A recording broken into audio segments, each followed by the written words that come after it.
Hi, welcome back to EducateTube.com. My name is Sipsky, your host. In this video, I want to talk about the three latest cameras that's been released from Sony, Fuji, and Panasonic.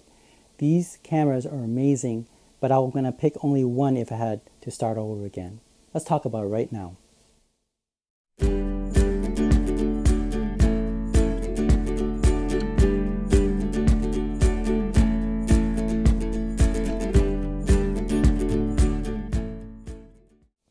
Alright, so three cameras been released or has already been released is the Fuji X H2 or the X H2S, the Panasonic GH6, and the to be released at the end of October 2022 is the FX30. Of the three cameras, the one I would pick, of course, is the Sony FX30. Now the reason for that, for me anyway, is the fact that I do have lots of lens from Sony, and that's why I would pick that one.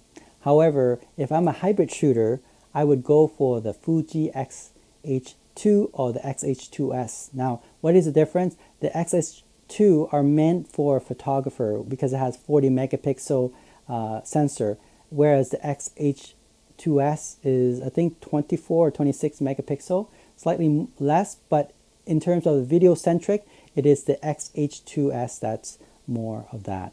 Okay, so have a look at the Fuji X H2 system, and I think you will not be disappointed.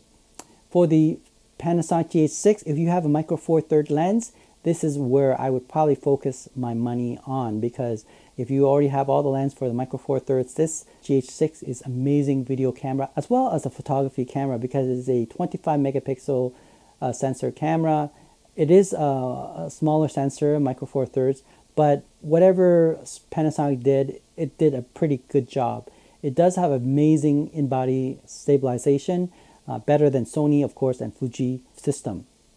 So, and it's also a very capable slow motion camera, up to 300 frames per second in full HD.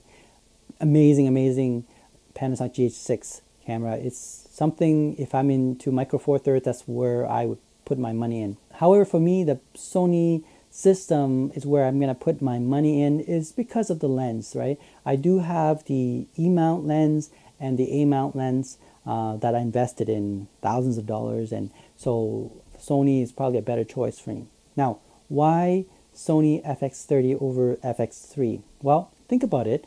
FX30 is similar, I would say exactly, but very similar to FX3 in terms of its body and its ergonomic feel for this camera. It looks very similar, and the way it's implemented is exactly to that of FX3. Even the audio mount that you can buy for the FX30 is compatible with the FX3. They're both exactly the same thing. You just put it onto the shoe mount, and there we go. You have your audio system. Now, why would I get the FX30? Well, definitely because of the price. It's like half the price of FX3. You can buy two of FX30 versus one FX3. Okay, think about that. Now, why would you buy two camera? Well, you have two different angle shot, exact camera. If you were to buy two FX3, that's like $10,000. You buy two of FX30, it's only $5,000. Well, no brainer, right? Now, in terms of its sensor, of course, the difference is the sensor. It's the FX30 is the Super 35 sensor, whereas the FX3 is a full frame sensor, so you have a better low light system there. So in fact, the native ISO for the FX3 is 800 and 12,800, whereas the FX30 is 800 and 2,500. So you can see the difference. Now, I'm okay with the 800 and 2,500. I wish, though, Sony would bring it up to 3,200. I would be very happy with that. But, you know, for whatever Sony is doing, you know, they could have done it. Don't know why they don't do it. But it's not worth that extra doubling the price, right? So again, I'm okay with that for that price that they put for that FX30.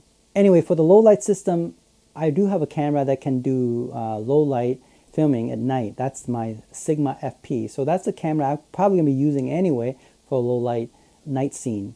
In fact, if you check YouTube's on night scene filmed by the Sigma FP, it just looks so good. So that's why I'm saying Sigma FP for low light night system, and then I'll get my Sony FX30 for day and evening scenes when I'm filming.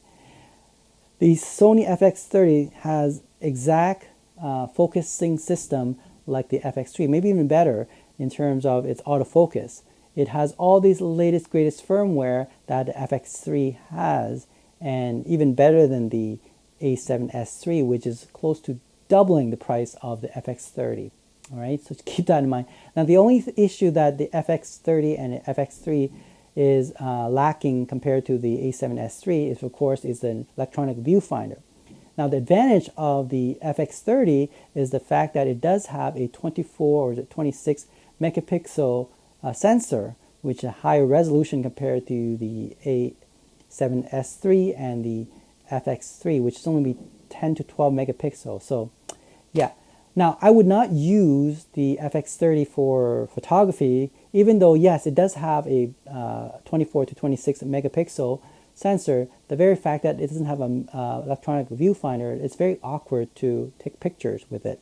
Okay. Now, if you're going to take it for, film posters, that's fine. But if you're going to use it for wedding, a standard photography wedding camera, this is not the camera you want to use, because you're not going to be using to look through your LCD 3-inch screen. It is not very good, especially in a very bright sunny day. You want an electronic viewfinder, the proper one, like the A7S3, or even better, if you're thinking of a Sony hybrid camera, I think go for the A7 IV. I think that's a better choice. Now, for me, I'm more focused on video, so the FX30, and for the budget, is the camera to have. Okay.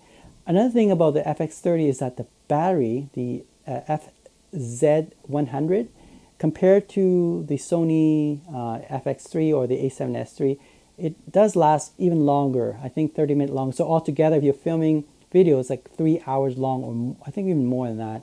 I remember watching some YouTube videos they were filming on the FX30, and the battery lasts over 3 hours, which is amazing. I think that's more the full HD. I'm not sure about the 4K, but still very good. Now, if you have a dummy battery, the FX100 dummy battery, it would depend on your memory card, how long you want to record it. It can record indefinitely because there's no limit in recording the videos. So yes, the FX30 is the camera I would like to purchase in the future. However, for now, I would say I'm not into buying new latest, greatest gear. But if I have to start over again, of course, assuming I have all the lens, then I will go to FX30 for filming. It is, in fact, if you think about the classic film that's done in the past, it's all on the Super 35, and a lot of these amazing award-winning films are filmed on the Super 35. So yes, there's nothing wrong with getting a camera Super 35 like the Sony FX30. In fact, it is a dream camera.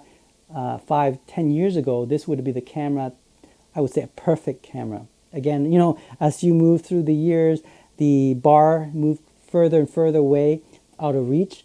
But if you reflect back year 2010 or 2015, this would have been more than perfect camera for cinema line camera.